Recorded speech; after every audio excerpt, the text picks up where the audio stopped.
Hey friend, welcome to reasoning expert. Am Rahul. तो मैं लेकर आया हूँ स्टेटमेंट और कंक्लूजन के क्वेश्चन। ठीक है, तो ये एसएससी वाला टॉपिक है, लेकिन आज जो हम पढ़ेंगे, देखो स्टेटमेंट और कंक्लूजन वाला अलग रहता है। आज जो मैं लेकर आया हूँ वो क्या लेकर आया हूँ, स्टेटमेंट के साथ कोर्स ऑफ एक्शन रहता है। तो कोर्स ऑफ एक्शन के कुछ पॉइंट्स हैं जो कि याद रखने पड़ते हैं। तो पहले मैं क्वेश्चन सॉल्व करवा देता हूँ, उसके बाद वो पॉइंट्स आपको बता दूंगा। ठीक है, देखो पहला क्वेश्चन क्या बोल रहा है, स्टेटमेंट में क्या दिया हुआ है, voltage fluctuation in age home, मतलब ए के होम में जो वोल्टेज फ्लक्चुएशन हुआ है उसने क्या डैमेज किया है, has damaged many of his new electrical appliances. मतलब वोल्टेज की वजह से ए के घर में जो इलेक्ट्रिकल एप्लियंसेस थे, जैसे प्रेस हो गया, कुछ भी हो सकते हैं, इलेक्ट्रिकल एप्लियंसेस कुछ भी हो सकते हैं, वो क्या हो गए, डैमेज हो गए। अब उन्होंने कोर्स ऑफ एक्शन बोला, तो कौन सा हमारा सही होगा वो हमें सिलेक्ट करना है। तो देखो पहला वाला चेक करो क्या बोल रहा है, A should consult an electrician and install a device to safeguard appliances against fluctuation voltage। तो ये क्या बोल रहा है, एक मैसेज दे रहा है ये कि A को क्या करना चाहिए, A को एक इलेक्ट्रिशियन को कंसल्ट करना चाहिए और अपने घर पे क्या लगाना चाहिए, एक सेफगार्ड एप्लियंसेस लगाना चाहिए। मतलब उससे क्या होगा कि फ्लक्चुएशन नहीं होगा। और नंबर 2 पॉइंट क्या बोल रहा है, A must replace all the appliances. देखो अगर वो रिप्लेस करते हैं एप्लियंसेस को, ठीक है, तो फिर से तो शॉर्ट सर्किट हो ही सकता है ना। ठीक है, अगर वो इसका एक्चुअल आंसर ये तो हो नहीं सकता। देखो अगर मैं मान लो मेरे घर पे कोई फ्रिज है, ठीक है, वो ख़राब हो गया, उड़ गया, वोल्टेज की वजह से उड़ गया, तो मैं क्या करूँगा, उसको हटा के फिर से नया फ्रिज लाऊंगा, तो वो भी तो उड़ सकता है, वो फ्रिज भी उड़ सकता है ना। तो हमें इस पर क्या करना पड़ेगा, इसमें हमें पहला वाले को क्या करना पड़ेगा, टिक करना पड़ेगा, क्योंकि यहाँ पे एक मैसेज दे रहा है कि आपको एक सेफ गार्ड लगाना पड़ेगा। ठीक है, डिवाइस लगाना पड़ेगा जिससे क्या होगी, वोल्टेज फ्लक्चुएट नहीं होगी। ठीक है, तो इसमें जो आंसर रहेगा ओनली कंक्लूजन फर्स्ट फॉलोज रहेगा। ठीक है, अब मैं आपको पॉइंट्स टू रिमेंबर बता देता हूँ क्या क्या चीज़ें हैं जो कि क्या आपको माइंड में याद रखनी है। ठीक है, तो पॉइंट्स टू रिमेंबर मतलब कोर्स ऑफ एक्शन के लिए ये पॉइंट्स टू रिमेंबर, जो कोर्स ऑफ एक्शन होता है उसकी बात कर रहा हूँ यहाँ मैं। तो पहला पॉइंट क्या है, we should not make personal perception. देखो पर्सनल मतलब खुद के हमें कोई प्रिसेप्शन नहीं लगाने हैं वहाँ पे। ठीक है, मतलब कोई ऐसा वाला वो दिया हुआ है, कोर्स ऑफ एक्शन दिया है जिसमें क्या बात हो रही है, मतलब अपने प्रोस्पेक्टिव से वो बोले जा रहे हैं, तो वो सब चीज़ें क्या है वहाँ पे ट्रू नहीं होंगी। यहाँ पे मैं लिख देता हूँ, we should not make personal perception. ठीक है, तो ये पहला पॉइंट मैंने यहाँ पे लिख दिया। नंबर 2 क्या है, देखो the correct course of action should be A positive step towards the solution. ठीक है, क्या रहेगा, एक पॉजिटिव स्टेप रहेगा। तो मैं लिख देता हूँ यहाँ पे, आप इसको अपनी नोटबुक में वो कर लेना, the correct course of action should be A positive step, should be a positive step towards the solution। ठीक है, towards the solution of the problem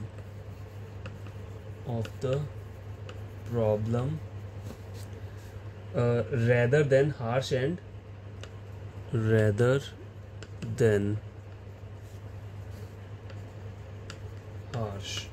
मतलब हमें क्या करना होता है, तो करेक्ट कोर्स ऑफ एक्शन क्या रहेगा, एक पॉजिटिव स्टेप रहेगा टुवर्ड्स द सॉल्यूशन के लिए। मतलब आपको कोई जो पॉइंट कोर्स ऑफ एक्शन रहेगा वो एक पॉजिटिव वाला क्या रहेगा, कंक्लूजन रहेगा। ठीक है, जिससे क्या होगा, आपका जो वो रहेगा स्टेटमेंट रहेगा उस पर कोई इफेक्ट नहीं पड़ेगा। ठीक है, और जैसे कोई हार्श वाला वो हम कोई कंक्लूजन हो वो अप्लाई नहीं करेंगे। ठीक है, वहाँ पे उस टाइप के नहीं रहेंगे। तो ये सब कुछ चीज़ें हैं जो आपको माइंड में याद रखनी है। We should have always go in practical and not go for personal thinking. ठीक है, यहाँ पे लिख देता हूँ, we should always go impractical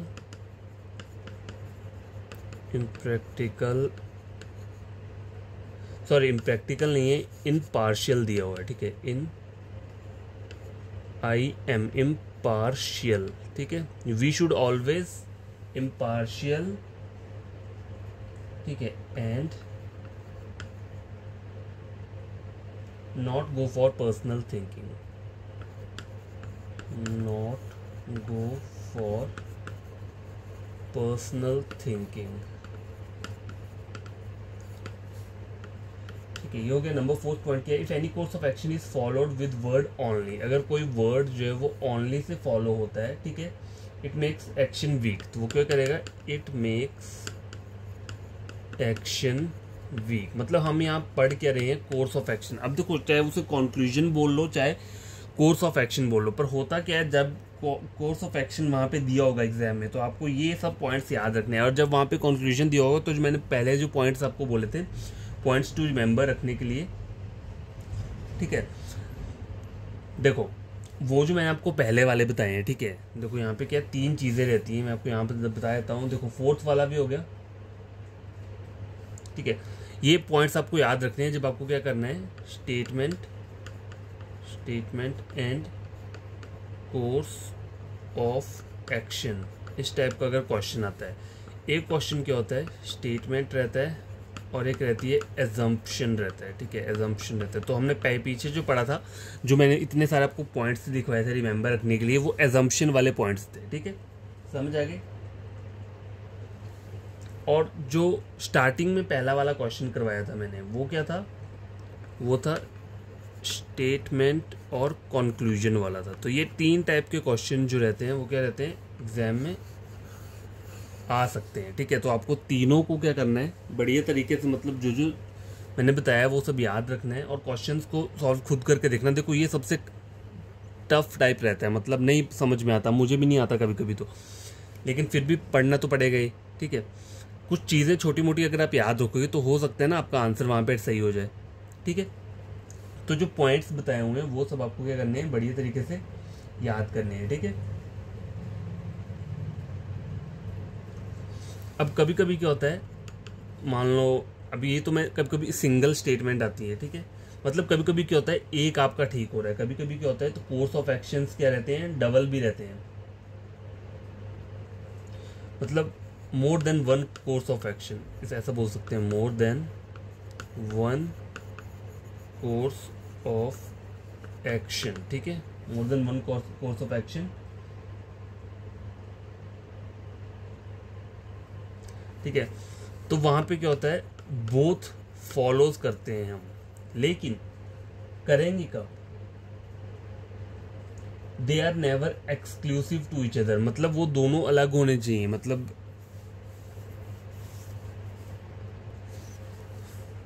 ठीक है।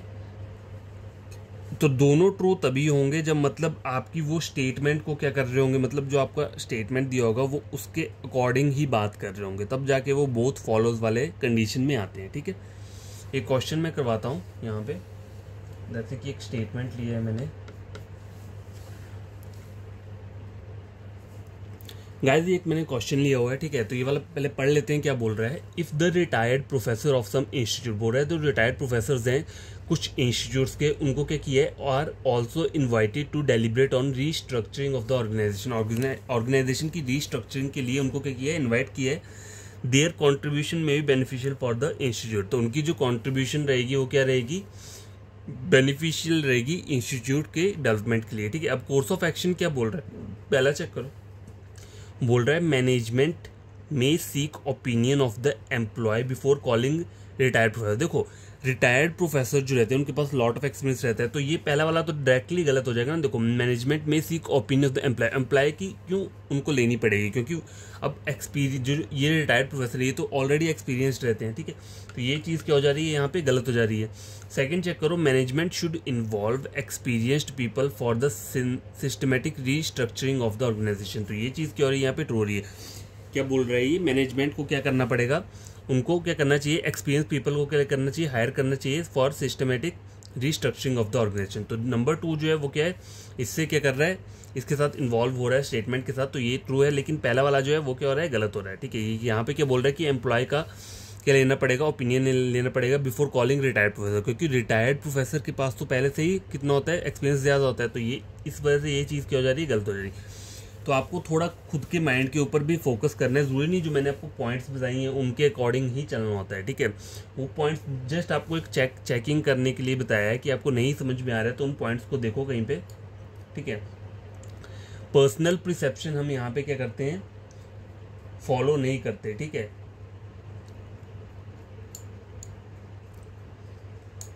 और क्या नहीं करते हैं, the correct course of action should be a positive step towards the solution, ठीक है। एक पॉजिटिव स्टेप रहता है, तो ये जो था ये एक पॉजिटिव स्टेप ही था सॉल्यूशन, मतलब एक सॉल्यूशन के उस पर, ठीक है। तो क्वेश्चन नंबर ये भी मैंने सॉल्व करवा दिया है। तो इसमें जो रहता है ना, देखो स्टेटमेंट और कंक्लूजन में यही 3 टाइप्स के क्वेश्चन रहते हैं। स्टेटमेंट एंड कंक्लूजन रह गया, स्टेटमेंट एंड एजम्पशन रह गया, या फिर स्टेटमेंट एंड क्या हो गया, ये हो गया कोर्स ऑफ एक्शन हो गया। तो आपको ये पॉइंट्स भी याद रखने हैं, तो मैंने पॉइंट्स ऑफ रिमेंबर बताया था ना, वो तो याद रखनी है, लेकिन खुद से भी थोड़ा अपना माइंड आपको लगाना पड़ेगा, ठीक है। जब कोर्स ऑफ एक्शन रहते हैं तो आपको वो 4-5 पॉइंट्स जो है वो याद रहने चाहिए, ठीक है। तो आज के लिए इतना काफ़ी है, मैंने आपको बता दिया। अब देखो इसमें कोई ज़्यादा पढ़ने की ज़रूरत नहीं है, अब वो पॉइंट्स याद रखोगे तभी, क्योंकि इसमें कोई शॉर्ट ट्रिक तो मैं आपको बता नहीं सकता। शॉर्ट ट्रिक वही है जो पॉइंट्स टू रिमेंबर है रखने का, और कोई शॉर्ट ट्रिक तो है नहीं इसमें, ठीक है। बाकी तो यही है कि आपको स्टेटमेंट पर पूरा पढ़ो, उसमें क्या बात हो रही है और उसके अकॉर्डिंग अपना आंसर सेलेक्ट करो, ठीक है। तो इसमें थोड़ी दिक्कत रहती है स्टूडेंट्स को हमेशा, अगर मेरे उसमें समझ नहीं आ रहा होगा तो आप किसी और को, मतलब किसी और वाले चैनल से क्या कर सकते हो, इसे पढ़ सकते हो, ठीक है। स्टेटमेंट एंड ये वाला कोर्स ऑफ एक्शन हो गया, या फिर एजम्पशन हो गया, या फिर कंक्लूजन वाला हो गया। तो ये टॉपिक यहाँ पे मैं स्टॉप कर दूंगा, या फिर ऐसा कहूँगा कल कुछ क्वेश्चंस ले आऊँगा पहले, अगर 1-2 क्वेश्चन हो सके मुझसे।